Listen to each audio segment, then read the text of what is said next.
38 for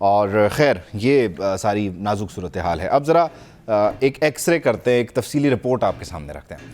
I C C cricket world cup میں پاکستان نے اب تک 8 میچ کھیلے ہیں, کیونکہ 9واں میچ ابھی جاری ہے تو اس پہ ہم بات نہیں کر رہے.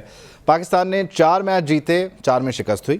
بھارت, آسٹریلیا, افغانستان اور ساؤتھ افریقہ سے ہم میچ ہارے ہیں. جیتے ہم کہاں ہیں؟ نیدرلینڈز, سری لنکا, اور باقی ہم اگر وارم اپ میچز میں بھی چلے جائیں تو پھر ہم نیپال, بنگلہ دیش سے بھی خیر ہم جیتے ہیں. تو یہ ہماری مجموعی طور پر کارکردگی ہے. اب ذرا آ جائیں اس ایکس رے پر جس میں میرا بڑا انٹرسٹ ہے. یہ ہمارے اوپنر ہیں عبداللہ شفیق صاحب. ان کی کارکردگی سے شروع کرتے ہیں. انہوں نے ورلڈ کپ میں اب تک 5 میچ کھیلے ہیں. 5 کے ساتھ آپ دیکھ رہے ہیں ان کے رنز جو ہیں وہ ٹوٹل ہیں 268 رنز ان 5 میچز میں. ایک انہوں نے سینچری بنائی ہے, 2 ان کی نصف سینچریز ہیں. انہوں نے جو چھکے لگائے ہیں ان کی تعداد ہے 9, اور جو چوکے انہوں نے رسید کیے ہیں مخالف ٹیم کو وہ ہیں 36. اگلے ہمارے جو شاندار اوپنر ہیں 5 میچ انہوں نے بھی کھیلے. ان کے رنز ہیں ان 5 میچز میں ملا کے 92, کوئی سینچری نہیں, کوئی 50 نہیں, چھکا بھی کوئی نہیں. پاور پلے انہوں نے کھیلنا ہوتا ہے, اور 23 چوکے انہوں نے ان 5 میچز میں لگائے ہیں. یہ ہیں دی امام الحق.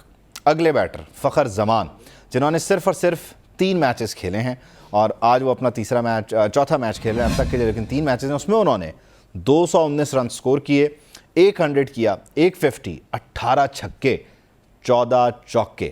اور پھر ہیں بابر اعظم نمبر 1, خیر اب نمبر 2.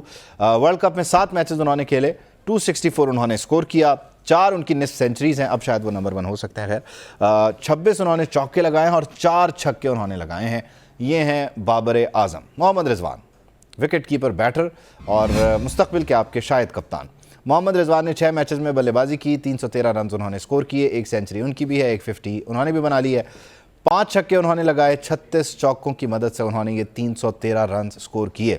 اب آ جاتے ہیں افتخار احمد پہ, جنہوں نے کنٹریبیوٹ کیا مختلف میچز میں, تو ان کی اچھی کارکردگی کو ہائی لائٹ کرنا ضروری تھا. 6 میچز کھیلے, 113 رنز بنائے, یہ یاد رکھنا ہوگا. افتخار اوپن نہیں کرتے, مڈل آرڈر میں بھی آخر میں آتے ہیں. کوئی 50 نہیں ہے, کوئی 100 نہیں ہے, جن نمبر پہ یہ کھیلتے ہیں ادھر بہت مشکل ہے.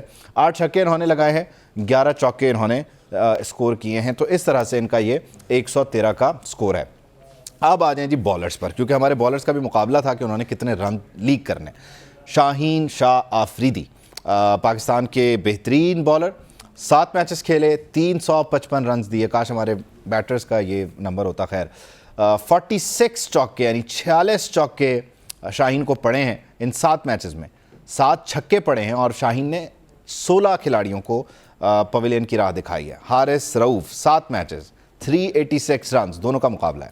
43 چوکے, 43 چوکے, 16 چھکے, 13 وکٹس. اگلے بالر ہیں ہمارے حسن علی صاحب, بخار اور کمر درد کا شکار. 5 میچ, 264 رن, 37 چوکے, 11 چھکے, 9 وکٹس. اگلے محمد نواز, احترام کے ساتھ 4 میچ, 180 رن, 19 چوکے, 7 چھکے, 2 وکٹ محمد نواز کے حصے میں بھی آئیں. یہ ہیں ہمارے بالرز, یہ ہیں ہمارے بیٹرز. اور اس وقت 10 اوور سے 1 بال اوپر ہو گیا, یعنی 11ویں اوور کا کھیل جاری ہے. اور صورتحال یہ ہے, ویسے تو نازک ہی ہے, 2 کھلاڑیوں کے نقصان پر ہم نے 44 رنز سکور کر لیے ہیں. تو ابھی وہ جو فائٹ ہے وہ آپ کو ابھی بھی نظر نہیں آئے گی کہ آخری میچ اگر کھیل رہے ہیں تو کرنا کیا ہے. خیر اب یہ جو کر کے آ رہے ہیں نا, اس پہ پی سی بی نے چڑھا لیاں آہستین, اور انہوں نے طے کیا کہ چھوڑنا نہیں ہے. اس بری کارکردگی پر پاکستان کرکٹ بورڈ نے ایک انکوائری کمیٹی بنانے کا فیصلہ کر لیا ہے. تحقیقاتی کمیٹی 4 سے 5 رکنی ہوگی. یہ کمیٹی ورلڈ کپ کے ختم ہوتے ہی اپنا کام شروع کر دے گی, یعنی آج شام سے ہی اپنا کام شروع کر دے گی. ورلڈ کپ سمیت ایشیا کپ کی کارکردگی کا بھی جائزہ لیا جائے گا, جو کہ پہلے لینا چاہیے تھا لیکن اب لے رہے, بہت دیر ہو گئی. ممبران کا اعلان انگلینڈ کے خلاف میچ کے بعد کر دیا جائے گا, اور پھر رپورٹ کی روشنی میں دورہ آسٹریلیا کے لیے اسکواڈ کے حوالے سے فیصلہ ہوگا. کپتان Babar Azam, coach Brett burn سمیت ٹیم ڈائریکٹر مکی آرتھر کو طلب کر لیا گیا ہے. تحقیقاتی کمیٹی مکمل با اختیار ہوگی, پی سی بی ایسا دعویٰ کر رہا ہے, اور کمیٹی کی سفارشات پر عمل کرنے کی بھی کوشش کی جائے گی. یہ بھی پی سی بی کا دعویٰ ہے. تو لیٹس سی کہ کمیٹی کیا بنتی ہے اور کمیٹی کی سفارشات کیا ہوتی ہیں, اور پھر ان سفارشات پر عمل درآمد ہوتا ہے یا نہیں ہوتا. اب بات کر لیتے ہیں دی کیپٹن بابر اعظم کی. ان کا مستقبل کیا ہوگا؟ سنا جا رہا ہے, بتایا جا رہا ہے کہ وہ کپتانی چھوڑنے کے لیے کچھ مشورے وغیرہ کر رہے ہیں. قریبی دوستوں سے, سابق کرکٹر سے انہوں نے رابطے شروع کر دیے ہیں. رمیز انہیں فیلڈ پر اویلیبل تھے, انہوں نے وہاں ان سے بات چیت کی ہے. سابق چیئرمین پی سی بی ہے رمیز راجہ, رجیم کے معاملات کو سمجھتے ہیں, ادھر ادھر کے ساری چیزوں کو جانتے ہیں. مشکل صورتحال میں بابر اعظم اپنے والد کے مشورے کو اہمیت دیں گے یہ تو خیر سب کو ہی پتہ ہے۔ بابر اعظم کا وائٹ بال کرکٹ کی کپتانی سے دستبردار ہونے کا فیصلہ سامنے آ رہا ہے، ابھی وہ مشورہ کر رہے ہیں، یہ ہم صرف ذرائع سے کوٹ کر رہے ہیں۔ قریبی لوگوں کا کپتان کو تینوں فارمیٹ سے الگ ہونے کا مشورہ ہے۔ کپتان بابر اعظم کہتے ہیں کہ کپتانی سے متعلق فیصلہ ورلڈ کپ کے بعد ہوگا، یعنی آج شام کے بعد وہ کسی بھی وقت یہ فیصلہ کر سکتے ہیں، انہیں یہ رائٹ ہوگا، بلکہ اب سے 40 اوورز کے بعد وہ یہ فیصلہ کر سکتے ہیں۔ یقیناً یہ ان کا رائٹ ہے کہ انہوں نے کپتان رہنا ہے یا نہیں رہنا۔ مین وائل ہمیں اسامہ من صاحب نے جوائن کر لیا ہے، دی کرکٹ ایکسپرٹ، دی سپورٹس اینکر، PNN کا حصہ ہے۔ اسامہ من صاحب بہت شکریہ آپ نے، اور میں نے کھڑکیوں میں دیکھنا ہے کیونکہ اس سے زیادہ کی گنجائش ہمارے پاس ابھی فی الحال موجودہ دستیاب وسائل میں ہے نہیں۔ خیر، یوں نہ تھا، میں نے فقط چاہا تھا یوں ہو جائے، وہ بھی گیا۔ ہم اس آخری درجے پہ تھے کہ جہاں ہم آخری وقت میں نا یہ کر لیں گے، شاید کچھ ہو جائے گا، یہ کہاں آ کے کھڑے ہو گئے، ہم کس طرح غم و غصے کا اظہار کریں۔ بہت کنسرنز ہیں، کافی ٹائٹ سچویشن میں بوائز نے ہمیں ڈال دیا ہے، ہمیں بھی پھنسا دیا ہے کہ اب کیا انالیسس دیں اور کیا بات کریں آپ کی کرکٹ پہ۔ یہ تو بابر کا آپ نے اچھا ریویو کیا ہے کہ آنے کے بعد بابر کی آئی تھنک کیپٹنسی پہ اس ٹائم جو ہے وہ کافی توجہ ہے باقی لوگوں کی، تو نہیں جانے سے پہلے بھی کیپٹنسی پہ ہی توجہ تھی، کیپٹنسی پہ ہی تھی، اور مکسڈ کیپٹنسی۔ بابر اعظم نے ایک تو کپتانی بھی اچھی نہیں کی اور اوپر سے بیٹنگ بھی اچھی نہیں کی، تو یا تو ہونا کہ آپ کپتانی اچھی نہ کریں، بیٹنگ سے رن بنا لیں تو آپ کی ایک چیز کور ہو جاتی ہے۔ تو بابر نے ایک اور چیز میں یہاں ایگزامپل آپ کو کوٹ کرنا چاہوں گا، آج باسط بھائی نے بھی اپنے شو پہ ایگزامپل کوٹ کی تھی، مینچسٹر یونائٹڈ کے سر ایلیکس فرگسن، ساری دنیا جانتی ہے ان کو، بڑے one of the best managers. ایک دفعہ گول ڈفرینس پہ مینچسٹر یونائٹڈ ہار گئی تھی، تو انہوں نے کہا میں اگلی دفعہ گول ڈفرینس پہ نہیں ہاروں گا، میں یہ لیگ پوائنٹس پہ جیتوں گا۔ ہم نے دوسرا ورلڈ کپ ہے، اپنے آپ کو پھر نیٹ رن ریٹ والی سچویشن میں ڈال دیا۔ 2019 میں بھی ہم نیٹ رن ریٹ پہ باہر ہوئے۔ آج اگر یہ میچ مجھے لگ نہیں رہا ہم جیتیں گے، لیکن اگر جیت بھی گئے تو ہم نیٹ رن ریٹ پہ باہر ہو جائیں گے۔ ہم نیٹ رن ریٹ تک آنے کیوں بات دیتے ہیں؟ آپ نے اچھا ایکس رے کیا ان کا، یہ پاور پلے میں سلو سکور کھیلنے میں، لیکن من صاحب اس سے پہلے کہ آپ ذرا وہ میرے ایکس رے پہ اور میری ایکس رے رپورٹس پہ آپ ڈسکشن کریں، ایک لیٹسٹ کچھ اپڈیٹ آ رہی ہے وہ شیئر کر لیتے ہیں۔ 11 اووروں میں 50 سکور ہے پاکستان کا۔ خبر یہ کہ ورلڈ کپ میں قومی ٹیم کی ناقص کارکردگی، PCB ہیڈ کوارٹرز میں آئندہ ہفتے اہم مشاورت کا آغاز ہوگا۔ ذرائع کا کہنا ہے کہ مینجمنٹ کمیٹی کے چیئرمین ذکا اشرف سابق کپتانوں اور سابق کرکٹر سے ملاقات کریں گے۔ ٹیکنیکل کمیٹی کے سربراہ مصباح الحق سے فیڈ بیک بھی لیا جائے گا۔ کرن خان ہمارے ساتھ ہیں، ان سے مزید تفصیل جان لیتے ہیں۔ کرن بتائیے کیا خبریں ہیں؟ بالکل آپ کو بتائیں گے پاکستان کرکٹ ٹیم کی ورلڈ کپ میں تو کارکردگی جو ہے وہ ہمیں اس نے نا امید بھی کیا ہے، لیکن اب اس کے بعد PCB ہیڈ کوارٹرز میں نیکسٹ ہفتے ایک اہم مشاورتی اجلاس جو ہے وہ بلا لیا گیا ہے، جس میں مینجمنٹ کمیٹی، ذکا اشرف، سابق کپتان، سابق کرکٹر جس میں بہت زیادہ ہیں، ان سب کو بھی بلا لیا گیا ہے۔ سابق کپتان محمد حفیظ، ایک بار پھر سے بورڈ نے رابطہ کرنے کی کوشش کی ہے، جبکہ عمر گل اظہر، سعید اجمل، مشتاق احمد، جاوید محسن خان سے بھی مشاورتی عمل کیا جائے گا، اور سابق کپتان معین خان سے بھی مشاورت ہوگی، اور شاید افریدی چیئرمین ذکا اشرف سے دوسری مرتبہ اس اجلاس میں ملیں گے، اور چیئرمین کوچنگ سٹاف میں بھی تبدیلیوں کے حوالے سے بات چیت کی جا رہی ہے، اور کوچنگ سٹاف کے جو معاہدے ہیں ان کی قانونی مشاورت بھی ہوگی۔ اور سب سے بڑی بات، کیونکہ اس ٹورنامنٹ میں پاکستان ٹیم نے بہت اچھا پرفارم نہیں کیا، تو بابر اعظم بہت زیادہ تنقید میں ہیں اور کپتانی کے اوپر بات کی جا رہی ہے۔ ٹھیک ہے، وی گیٹ اٹ۔ کرن تھینک یو سو مچ، بہت شکریہ، آپ نے ہمیں اپڈیٹ کیا ہے۔ تو من صاحب یہ صورتحال ہے، یعنی یہ بھی ایک مسئلہ ہے نا کہ ابھی جو کوچنگ سٹاف ہے ان کے کانٹریکٹس ختم کر کے انہیں سیک کر دیا جائے گا، انہیں تھینک یو بول دیا جائے گا، اور ایک اور لابی ہوگی جو اگلے ایونٹ کو ہائی جیک کرے گی، اپنی مرضی کے لوگوں کو لا کے بٹھائے گی، تو یہ ایک وشیس سائیکل ہے، ہم بس پھنسے اور ہر بار ہم اسی جگہ ہوتے ہیں جس کا آپ ذکر کر رہے تھے، وہ نیٹ رن ریٹ۔ بالکل ایسے ہی ہے، یہ جو وشیس سائیکل کی آپ نے بات کی ہے نا، وہ گیم آف تھرونز کا بڑا مشہور ڈائلاگ ہے، you need to break the cycle. تو ہمیں اپنے سائیکل کو توڑنے کی ضرورت ہے، بجائے کہ ہم اس کے پہیے کو گھماتے رہیں، ہم تیز کر دیتے ہیں، ہمیں سائیکل چینج کرنے کی ضرورت ہے۔